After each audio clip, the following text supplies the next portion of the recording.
WWBCB presents Pro Wrestling Weekly. Enough is enough, and it's time for a change! I can't believe I'm putting my voice to this. Call in with a question or comment at 215-949-3232 or 888-922-2149. Thank you for your irrelevant opinion. And now, here's your host of Pro Wrestling Weekly, Fearon Derry. The first thing you need to do is to tell these people to shut up if you want to hear what I gotta say. I'm a broadcast journalist. I have a right to my opinion. Oh, son of a... I am the best on this microphone, in that ring, even at commentary. There's the sound of the bell, and we are set to go. This is Pro Wrestling Weekly, heard here on 1490 AM WBCB and online at WBCB1490.com. Fearon Derry here with you alongside Lucas the intern. How you guys doing today? Fantastic as always. And Nick Cataldi. Yay. Behind the buttons, pushing them, turning dials, and keeping us on the air and all things of that nature. Back after a week absence, back after a week end out of the country last week, and needless to say, a lot of stuff to talk about, including they let you back in? They did. They let me back in rather quickly and efficiently at the Border Patrol. They do great work up there in Canada. Well, if they let you back in, I don't think so. I don't. Well, I don't. I mean, they've had more important things to worry about, at least over in Ottawa, over the course of this week. Yeah, I know. There I go, making a slight joke out of something super serious. No, not really. I mean, when you get right down to it, no. Yeah, no, it's. No, you were straightening things out. Exactly. Yes. Yeah, straightening things out is a good way of putting it. But. Yes, there's the Hell in a Cell pay-per-view tomorrow that we'll have our predictions certain to go wrong for a little bit later in the hour. Also, we'll talk about the Monster Factory show coming up tonight. I've got an update on Sinomania for you, and it'll be a good one to say the least. And a lot more news and notes. I also have I don't know, do we want to talk Bound for Glory at all? Because I know that happened. Yeah, what the hell? Wow. Time, I gotta find something. You need an adapter. Yeah, that's a constant challenge here at WBCB. Unfortunately. Yeah, I'm not on my. We always manage to adapt, though. Get it? Very good. I can't stand it. Nobody else can either, I guess. I know I can't. It's a knee slapper. Can you hear it? You know? Oh, goodness. All right. Well, for those who missed it, and considering it was over in Japan, that's certainly a possibility. Minoru Tanaka beating Manic by submission. EC3 pinning Ryota Hama in a little under 6 minutes. MVP beating Kazuma Sakamoto over at Bound for Glory. I know. These matches were all, who and what now? Samoa Joe beating Low-Ki and Kaz Hayashi to retain the X Division title. Team 3D beating Tommy Dreamer and Abyss in a tag match. Havoc defeating Velvet Sky in 6 minutes to retain the Knockouts title. And the Great Muta and Tajiri beating James Storm and the Great Sonata in a tag match in 10 minutes and change. I get easily distracted. We just had a dog walk into the studio. You never know what's going to happen here at WBCB. Strange things seem to happen all the time, without question. All right, news and notes. That's what I want to get into. Lucas is around here somewhere still looking for headphone adapters. It's fantastic. Well, in case you haven't noticed while watching your WWE Network for, how much was it again? I forgot. WWE Network has started airing commercials. That's right. They sent an email to network subscribers noting that the network will begin to run, quote, limited video advertisements. They said to expect no commercial breaks during scheduled programming, limited advertising between shows, and occasional advertising before video on-demand content. I don't know. I'm kind of on the fence about it. I can see how people would have an issue with it, considering that you've paid for the service, and generally that should not warrant having to have commercials on top of it. Yeah, go figure, right? I don't know. I mean, I guess the counter argument that a lot of people have used is they've compared it to YouTube, for example, which is a free video service. However, they do have commercials, but you have the option to skip the majority of them 5 seconds out. So, I don't know. WWE Network doesn't necessarily have that. They don't have that as an option. Yeah. Yeah. But at the same time, WWE's in a bit of a slump, money-wise, so you got to sort of, like, bear with it. It's only, like, up to 30 seconds. Just Oh, that's right. And they're actually going to let you know how much of a slump they're in this coming Thursday. Stocks. Yep, the quarterly financial numbers. Is it bad that I don't know. It's one of those get your popcorn ready kind of moments. WWE reporting its third quarter financial numbers this Thursday, October 30th. Vince McMahon, of course, co-hosting the quarterly conference call with what's left of his vocal cords. Of note will be the latest report on the number of WWE Network subscriptions. How many people have forked down? How much was it again? I forgot. $9.99. Everything you want. Yeah. I got that stuck in my head. Of course you did. Just at least the first part of it. Along with the ECW. Yeah. All right. Now that you've brought that up, I have to give them a plug. The guys over at OSW Review, they've released a couple of videos over the last couple of weeks. December to Dismember, that awful pay-per-view from 2006. It's like whenever it's like, I don't know why he does it, like V1, it's You know what? Just listen to find out rather than have us give out about it here. But, yes, there is kind of... Well, I think by that point, ECW isn't what it was. Yeah. So I think that's more kind of a mock toward Vince's... Yeah. But in either case, getting back to the network subscribers... Well, that's right. You could watch that pay-per-view on the network, too. Yeah. But you can't watch OSW Review on the network. That you'll have to go to YouTube for and skip the 5-second ad. Yeah. It all ties together. The day after WrestleMania 30, WWE had 667,000 subscribers. On July 1st, they upped it to 700,000. Not that big of an increase. Since then, the company has launched the network internationally with the notable exception of the United Kingdom, but a lot of people haven't renewed. I know that much, including, I'm going to call him out for it, WBCB's Mike Samsel. No. Yes.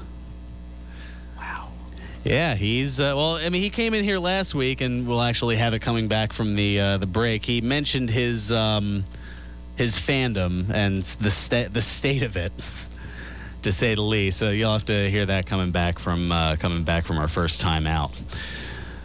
A lot of legal stuff today. WWE winning a legal battle over a website name. I don't know if you heard about this or not. WWE gained control of the WWE.org domain name. Apparently somebody, at least it's presumed that somebody was trying to hold it for ransom, essentially, because the domain name was parked and the owner offered to sell it to WWE for $50,000. Or would that be, I don't know how many network subscriptions that would be. What a Richard. Yeah, WWE cited trademark registrations in a court filing. The website was then used to link to third-party websites. The previous holder, who was trying to get $50,000 from WWE for it, attempted to claim that the name was used for, quote, Western women entrepreneurs. And that's why this individual held WWE.org. No, it sounds more like you were trying to hold WWE up for ransom, but not enough people have spent. How much was it again? I can't get people who file lawsuits years after something. No, that was recent. I know. Well, but no. WWE has been around for a while. Okay. Are we going back to the use of the letters WWE and WWF, the wildlife thing? No, I'm simply talking about someone who now claims that he has the right to WWE. Now, even though the company has been around now for 12 and a half years in the form that it currently is. Right. Yes. They got rid of the WWF thing. And Speaking of lawsuits, are they still getting sued by those like stock market jerks that think that just because they messed up a prediction that Oh, the class action suit. Yeah, but with most legal proceedings, things tend to drag on. So there's probably continuances going on, which is why you haven't really heard too much about it. I mean, they just had the most recent, or I think maybe a couple weeks ago, was the deadline in which to be a part of the class action suit. So now the lawyers are kind of getting all their paperwork together, and I guess they're going to present something at some point to say, here are all the people who have been supposedly screwed out by this. Prediction. But yeah, by this false projection. That's I think what the terminology that they're using. They were guesstimating. Get over yourself. It happens to me all the time in math. If I screw up a test, then that's on me.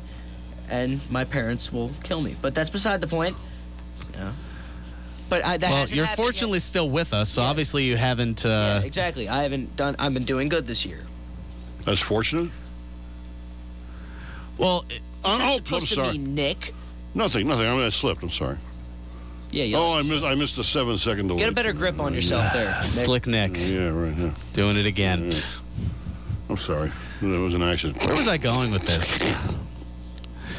All right, you know what?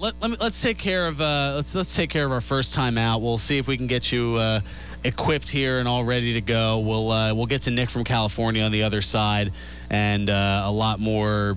Who knows what else is going on? Oh yeah, predictions starting to go wrong for. We'll talk Hell in a Cell. We've got Monster Factory to talk about, Sinomania, birthdays, today in wrestling history. A lot still to do. And we're only on the air until 12:45. That's right, because we have high school football action, Nottingham and Trenton. That's at 12:45, so it's a good thing that I'm taking this early timeout here on Pro Wrestling Weekly, here on 1490 WBCB and online at WBCB1490.com. I'm the biggest fraud wrestling fan. I'm such a fraud. I just bail when... You're saying that because you're like 6'3". I show up to the party when sports get boring. And now, more Pro Wrestling Weekly with your host, Fearon Derry. In that down, January to, March area, I become a Fugazi wrestling fan. No room for Fugazi wrestling fans. This is Pro Wrestling Weekly here on 1490 WBCB and online at WBCB1490.com. Fearon Derry here alongside Lucas the intern and Nick Cataldi. Hey. Doing as he does. And not alongside Mike the Fugazi wrestling fan, Samsel. He is so going to kick the crap out of me once he hears the playback of this. No, he won't, because I'll get in the way of it. You think so? He honestly thinks that the main event of WrestleMania is going to be Rusev versus Cena for the title. Well, it's not completely out of the realm of possibility, but it wouldn't be my first choice either. Although Vince does love him some sizable hosses. Gary Strider. Wow. Inside references don't work for the majority of the audience. If you know what, another OSW review reference. That was from WrestleMania. WrestleMania 8, yes. So from OSW review. Or if you go and look up the World Bodybuilding Federation, you'll hear Vince going nuts over that. All right, what do we want to go to next here? I don't even where to start. Oh, actually, some fairly local news or something like that. The 2015 SummerSlam location revealed. Now, I'm sure this past August you saw a little, I guess, video package noting that for the first time in 6-7 years now that SummerSlam will not be in the Staples Center in Los Angeles, that they're going to the New York, New Jersey area. So that led to speculation. Are they going to have it? Are they going to have it at the Prudential Center in Newark? Are they going to have it in the Izod Center in East Rutherford? Are they going to have it in MetLife Stadium? Probably not, because they have to get it ready for the NFL preseason by that point. Or maybe the New York, New Jersey Red Bulls. Are they playing there? I don't know. The MLS. You're the soccer guy. I figured. You play it. You don't watch it. Yeah. I play FIFA and get my butt kicked by my brother occasionally, but... Okay. Well, this just in. I've got some breaking news. That's actually some good news as opposed to some bad news. We just heard from the scene over in Nottingham, Trenton, and we have been given the green light to go to 12:55. So we'll only be off 5 minutes early. Well, that's pretty much the hour, you know. It's pretty much the hour, yeah. So Dan Wing called in. Oh, Dan Wing calling. Oh, Dan Wing's got the game today. Very Wing nice. Is in there someplace, you know. He's got your Nottingham and Trenton coming up at 12:55 now. So that's some good news. Where was I going? Oh, yeah, before that news came in, the SummerSlam location. Yes, the New Jersey Sports and Exposition Authority and WWE have announced that SummerSlam 2015 will take place at the Izod Center in East Rutherford, New Jersey on Sunday, August 23rd, 2015. This will be the fourth time that the Izod Center and its previous names have hosted SummerSlam, as they did back in 1989, 97, and 2007. Any notable SummerSlam memories from any of those dates? Any of those ring a bell? 2007. I'm trying to think. I wasn't really watching at that point. Okay. Watched that much. I do have some of my favorite SummerSlam memories, though, considering of the ones I was watching. They're not really with the Izod Center, but Undertaker versus Edge, Hell in a Cell match, main evented. That one. I liked it. It was very fun. See, I figured because it always goes back to 97 that you were going to... Of course, 97, two notable memories. That was, a lot of people feel, and WWE included, that SummerSlam 97 was the beginning of the Attitude Era, as the chair shot gone wrong. And 316. Well, that was a little bit after. I more meant as far as the main event scene, the chair shot gone wrong. Shawn Michaels is the guest referee between Bret Hart and The Undertaker for the title. And that set up for Survivor Series, Bret Hart against Shawn in Montreal. And I think we all pretty much know what happened there. Yeah, I think we're good on that. And yes, as you had mentioned, the botched tombstone pile driver by Owen Hart onto Stone Cold Steve Austin, that also occurred. Austin suffering a stinger during the match, but still pinned Owen Hart to win the retain the Intercontinental Championship. Yeah. That's what it was. Owen was the champion going in, I believe, or no. No, it was Austin, I think, and he said, "I'll kick." If I can't kick it, I'll kiss it. Yeah, that's that's something I don't want to see come back. We've seen enough backside kissing with Vince McMahon's club. It even does tricks. Okay, now that I've nauseated most of our audience here in the lunch hour, let's go ahead and go to the phones to try to save this. Let's go to Nick from all the way out in California. Nick, welcome to Pro Wrestling Weekly. Well, thank you. I had a question. What do you think the chances of Brie Bella winning over her sister, and also the prediction on who is going to get the title shot to go against Brock Lesnar? Well, both of those questions are pretty... He's basically looking for a couple of our predictions starting to go wrong early here. So, you know what, let's go ahead and roll those out. All right. Why don't I just explain? I feel like Brie Bella, as much as we would all love to see her win, I think Nikki has a better shot of winning, because storyline-wise, it would be perfect for her. Like, she's getting revenge, or her quote-unquote revenge on her sister, who Brie doesn't really feel like she wronged Nikki. So, I mean, even though it makes sense, like, I hope it happens, because it would go better with the storyline. Think about it. She's bossing around Brie all the time, and you know, and then Brie finally, after the month is over, like, goes back to pounding on her. It makes sense. It really does. Wow. Yeah, I don't know. I'm on the fence on this one. As far as my prediction, I'm leaning toward Nikki, but I mean, there's certainly a shot that Brie could win it as well. Now, as far as the Hell in a Cell match between Randy Orton and John Cena, which I'm putting it that way because we've said Cena Orton so many times, it makes it sound fresh, even though we've seen it 293 times or something like that now, in some form.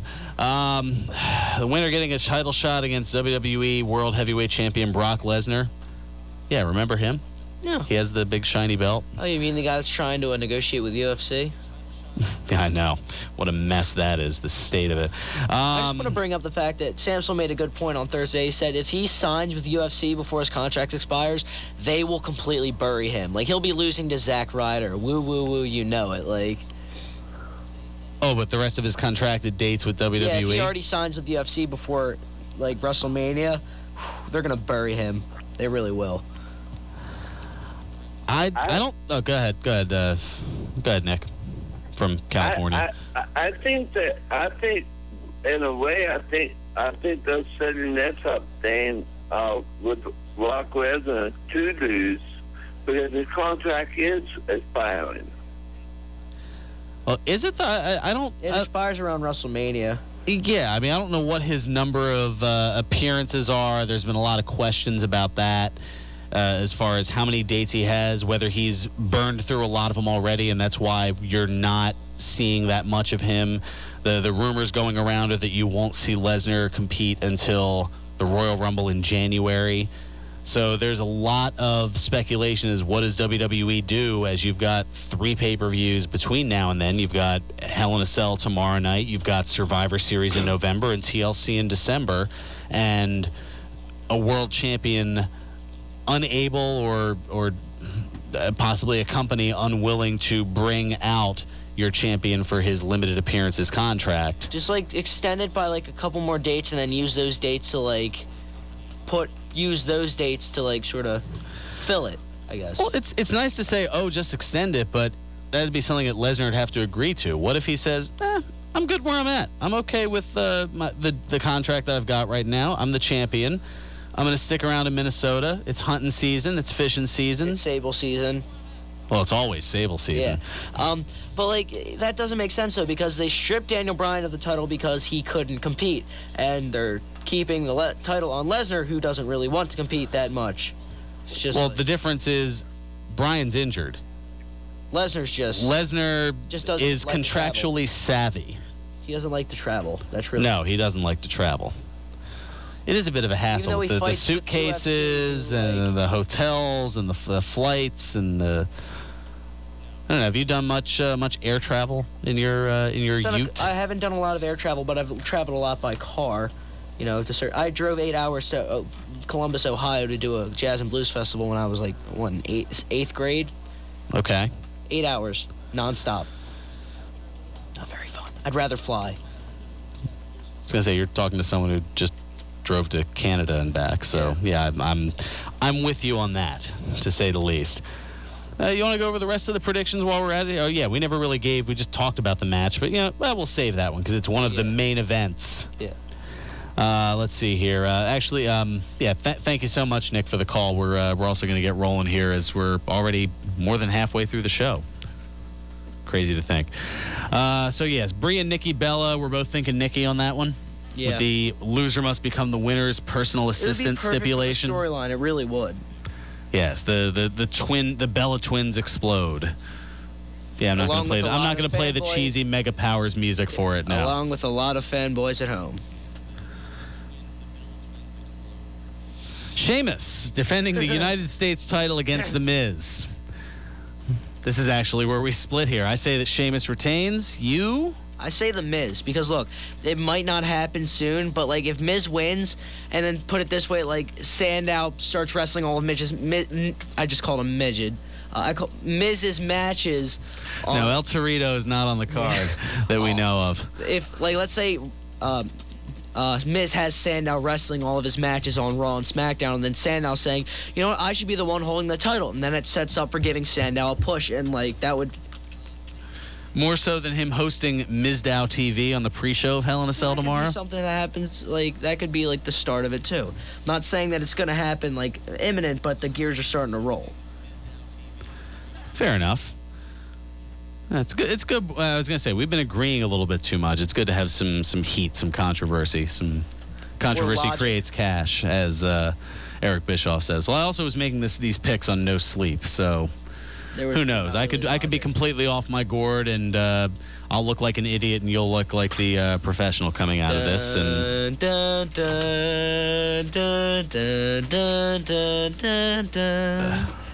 by no means are you going perfect, though. I would make some sort of silly bet and then watch how he ends up being right. So no, that's not going to happen. I'm not going to set myself up for that. Not falling for that trap. Goldust and Stardust against the Usos for the tag titles for the 138th time. this year. Gold Star. That's who I pick. Yeah, exactly. I don't think that this is the time that they lose the Cosmic Key. Especially because they've acquired it so soon. I don't know why I'm doing that. I apologize. No, I'm not sorry. We've known this by now. No, that was your Stardust impression. It was a kind of a golden Riddler. Riddle me this, Jimmy and Jay. You know. Yeah, except I think that would be that. DC would be on them in a heartbeat for legal copyright infringements. I don't know. All right. They said they made a Batman Joker thing with Dean Ambrose, and they said, "Why so serious, dude?" Like, I thought that was funny. I marked out for that. Fair enough. Dolph Ziggler defending the Intercontinental title against Cesaro in my favorite, the 2 out of 3 falls match. I say Ziggler keeps it. Yeah, I say Ziggler keeps it. I'm agreeing with you on that, but that'll probably that on paper should be a fantastic match. Yeah. I don't want to go as far as saying it'll be the match of the night because I think that'll be Ambrose and Rollins. Oh yeah, that's gonna be. And that takes us to your match of the night: AJ Lee defending the Divas title against Paige. Because Lucas explodes. Yeah. Okay. Wow. We're gonna get letters. You're gonna get letters. I have nothing to do with this. Yeah, I say Paige wins it because considering the way it's been, they're going back and forth. AJ has it, Paige has it, AJ has it, Paige has it. They've been hot-shotting the title. Yeah, really. I'm with you on that. Okay, AJ. I'm going with AJ to retain on that. I'm going with a lot of retentions. What did you say on the Facebook page? What they say? Just John from Northeast Philly being John from Northeast Philly. Read it. Well, you'll get this because you actually watch this. Bob Stuckey won't be doing any leg drops on The Walking Dead from now on, that's for sure. Hashtag see what I did there. Hashtag Hulkamania. It would help if I watched The Walking Dead. See, yeah, I'm not going to ruin it because Dan from Chicago might not have watched the episode, so because I know he watches The Walking Dead. Yeah, I'm apparently not one of the, you're the 5 million people who, yeah. The Working Dead. Yes. Because I have to deal with you on a weekly basis. Oh, don't act like. Oh, how droll! I know. All right, Big Show and Rusev in the battle for America, or something like that. Hey. Yeah. I said heck yeah. I said okay. All right. I know. That's fantastic. I say Rusev crush again. I'm tired of it dragging on for so long. Just Big Show. Well, so am I, but I just want Big Show to win. I'm throwing logic out the window. I just want Big Show to win. Shut up, Rusev, please. But Lana can keep talking? Yes, she can keep coming out and talking. She really can do that. Oh, that accent does a lot for you, doesn't it? Rusev crush. All right, Cena and Orton in a Hell in a Cell match. The winner gets a title shot against WWE World Heavyweight Champion Brock Mystery Minnesota. Brock Lesnar. Yeah. I'm saying Orton wins. This was probably the one that I had the most difficulty deciding.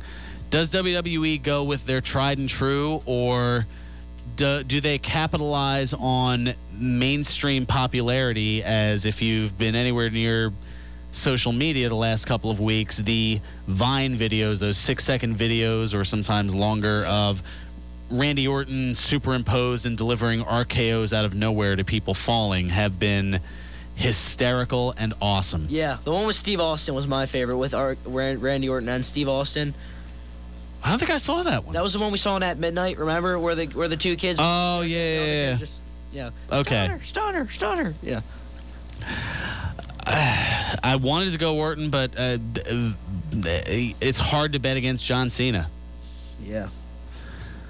I know. That'll be difficult. And finally, Dean Ambrose, Seth Rollins, they've been feuding for half the year since the Shield broke up. Probably the match most appropriate to put in a Hell in a Cell. Oh, yeah. No one escapes. And somehow, I think with help of the Authority, Rollins one-ups Ambrose yet again. No, I want this to be a clean finish. And you know what? I want Ambrose to win, but as long as it finishes clean, I feel like I'll be okay with that. I don't But know. I want mean, Ambrose to win. Kane is notorious for finding his way into Hell in a Cells. I mean, he's been doing it now for That must be 17 Kane. years. Yeah, that's got to be Kane. Yeah. First ever. There's Hell in a only Cell so match, much I can too. do with a Vince impression. It just destroys my vocal cords. Yeah. But seriously, that was the first ever Hell in a Cell match too, which was funny. Yes, it Well, was. fitting. Him and Shawn. No Undertaker and Mercy. Undertaker and Shawn Michaels. Yeah, no Mercy 97. It all goes back to 97. See? Yeah. All right. I think now is probably an appropriate time to take care of our second bit of business. We'll come back on the other side, get the rest of the news and notes. We've got Today in Wrestling History, birthdays still. Got to tell you about the Monster Factory tonight, as well as Sinomania coming up in 3 weeks. We'll give you the updated card. All that on the other side. This is Pro Wrestling Weekly here on 1490 WBCB and online at WBCB1490.com. Pro Wrestling Weekly presents Today in Wrestling History, October 25. On this date in 1992, WCW held its Halloween Havoc pay-per-view. In the main event, Sting defeated Jake the Snake Roberts in a coal miner's glove match. On this date in 1998, WCW held its Halloween Havoc pay-per-view. In the main event, Goldberg pinned Diamond Dallas Page to retain the WCW World Heavyweight Championship. On this date in 2009, WWE held its Bragging Rights pay-per-view. In the main event, John Cena defeated Randy Orton 6 falls to 5 in an anything goes 60-minute Iron Man match to win the WWE Championship. This has been Today in Wrestling History, October 25. You are listening to Pro Wrestling Weekly with Fearon Dairy.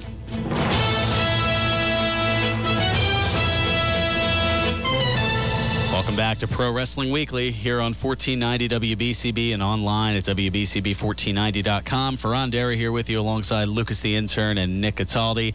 Hey. I have to get into it right away here because both Nick started cracking up and Lucas looked on with a puzzled look. They asked, what is a coal miner's glove match? I immediately thought Vince Russo. No, he was still. No, he was still. This might have even been pre-Vic Venom for the WWF glove match. Oh, brother. How this was set up, this was... It's called jumping the shark.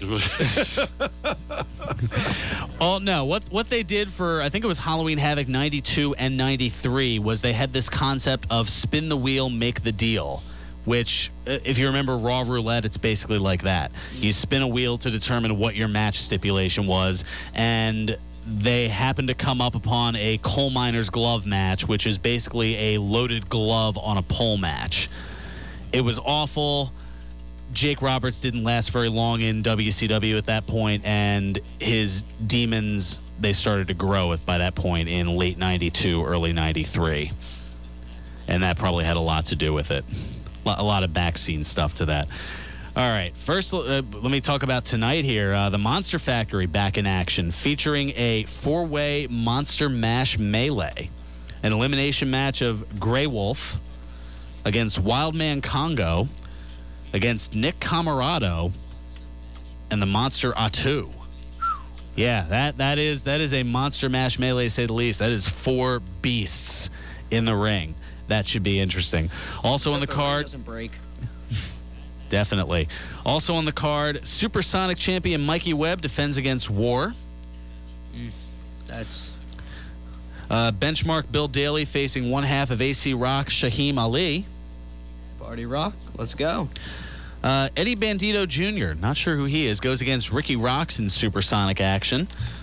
While Paid in Full's Chad Kensington challenges Good News Hughes. That's going to be a...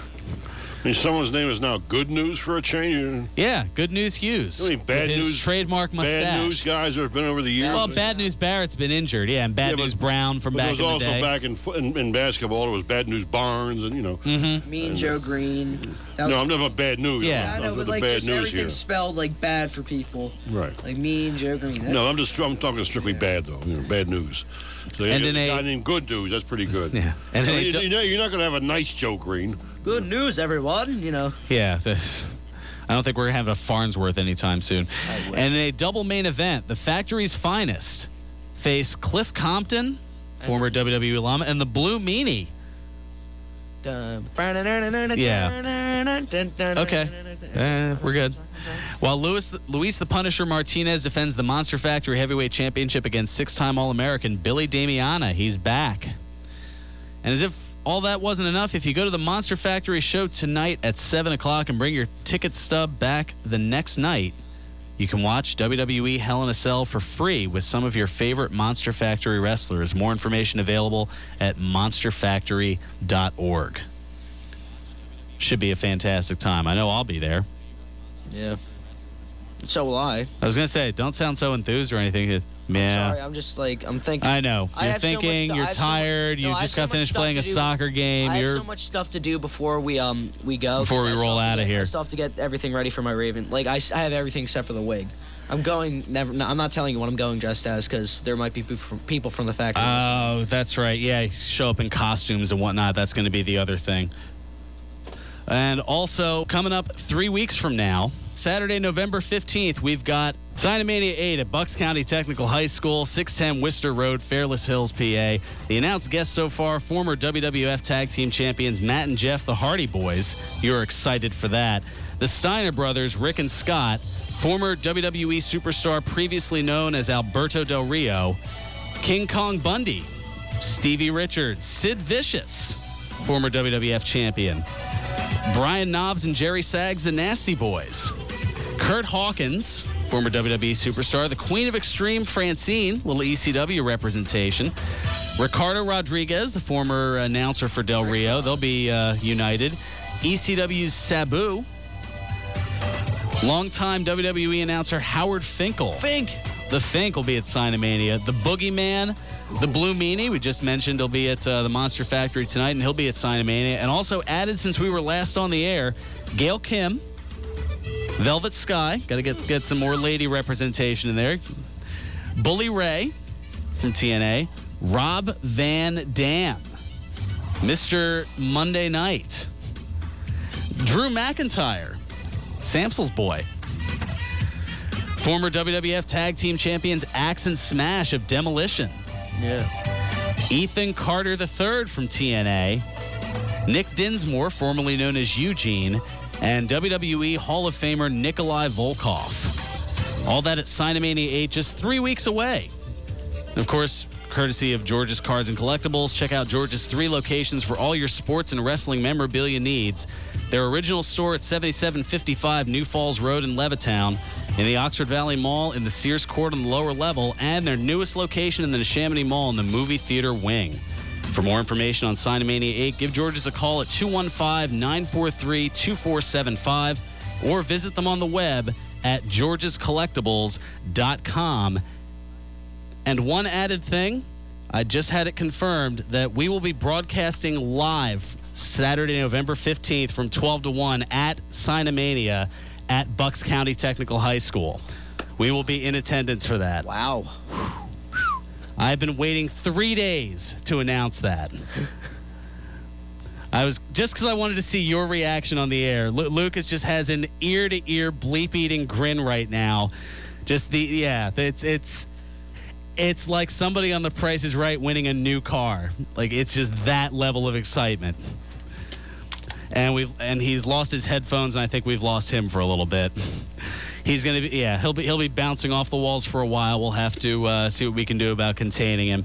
In some other news and notes, because we only have a couple of minutes here, WWE cutting longtime announcer Justin Roberts. Yeah, the statement after the October 13th Monday Night Raw reading, WWE has chosen not to exercise its option to renew ring announcer Justin Roberts' contract. Effective immediately, Roberts is released from WWE. WWE wishes him the best in all his future endeavors. What do you think happened? I have no idea. Much to the chagrin of Stephon Benson, WWE has announced that Eden Styles, also known as Brandy Rhodes, will be the new announcer for SmackDown, while Lillian Garcia will move to Raw to replace Roberts. Yet another reason I am not a fan of Mrs. Cody Rhodes. Doggone it. Why? She's the new announcer for SmackDown. Okay. Never mind. You'll explain to me after the show. Yeah, exactly. There was an Undertaker sighting. Oh. at a college football game. The Undertaker was on the sideline for last Saturday's Texas Longhorns football game against Iowa State University.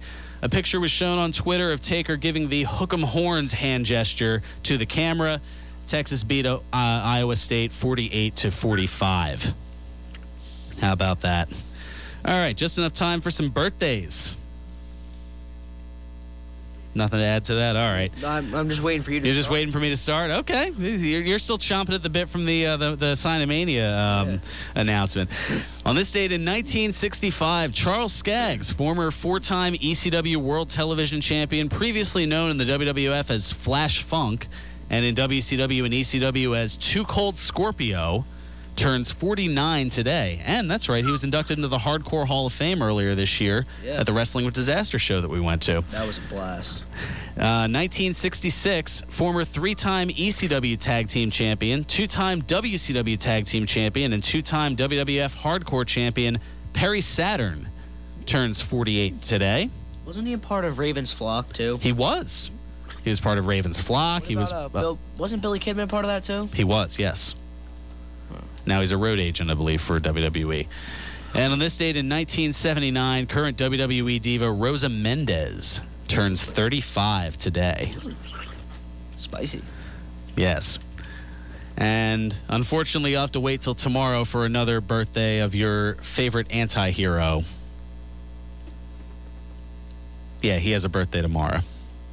Who? CM Punk? Yeah, that guy. Oh. But that's not until tomorrow. How old is he? How old is he? I want to say he'll be 36 tomorrow. Good for him. Something like that. Yeah. Whatever. He's got AJ. He's happy. Much to also, some sad news to pass on. Ox Baker. I don't know if you heard about this or not. He passed away at the age of 80 this past Monday.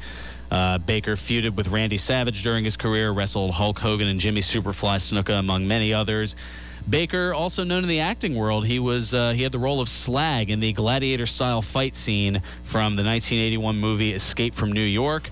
And that same year, Baker was also a contestant on The Price is Right game show. Well. Yeah, definitely want to check that out with a then brown-haired Bob Barker. I know. Jeez. Yeah, because I think it wasn't until 87 where he let it go gray. Well, he was 119 by then. You know, he had to. Yeah, well, that was a growing trend. We could do a whole game show, wrestling show another time, but I know that we've got to get over to Trenton High School, I believe, for high school football action. It's coming up any second, right? Yeah, Something like that. Okay, well, it said 12:55. It's 12:54 and change. Do I have something to talk about for another 30 seconds? Oh, yeah, Austin dispelling comeback rumors. He was asked on his podcast about making a return to the ring, and he said he's not looking to get back into the squared circle, but there was confusion because he said he was looking to return to Gold's Gym. I never liked that term. And I know we talked about it before. Yes. Listeners presumed that he meant he was getting into shape for a wrestling comeback. Nope, he's going home to Texas for deer season, starting a project in February he can't talk about. Doesn't see time in his schedule or the desire to climb back in the ring and start taking bumps again. It's like, I don't understand why fans like, oh, CM Punk's going out for a job, return imminent. No, he just wants to keep his body in shape for AJ. It's like, that's the same. Can you blame him? Yeah. All right, well, we've got to keep our voices in shape and pass it over to Dan Wing. He's got high school football.